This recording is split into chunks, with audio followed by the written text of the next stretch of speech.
So believe it or not, the old iPods are still useful. You know, this thing's battery's dead, so I got to keep it on a constant charge. But when it comes on, I'm using it for, basically I need a signal. Because after I've installed the subwoofer, the power wasn't coming on.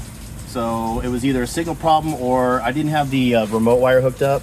So this unit has audio sense, which if it detects voltage from basically if it detects a signal from whatever source it's getting, it'll automatically turn it on.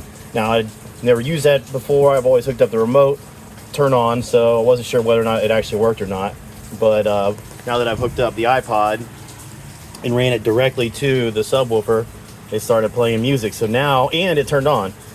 So now I know that the audio sense for the RCAs works to turn this on and off. So that's good because I don't have to run a remote wire, like an extra wire that goes all the way up to the front of the radio, and use that for a signal source. It's one less wire you have to use, which is good in modern technology. So now that I know that it's something connection behind the radio. There were a bunch of RCAs. There was probably 20 of them on the back of this radio because it's one of the high-end ones, and maybe I connected it to the wrong one. I had them all zip tied together from the previous installation, so I didn't want to take that apart.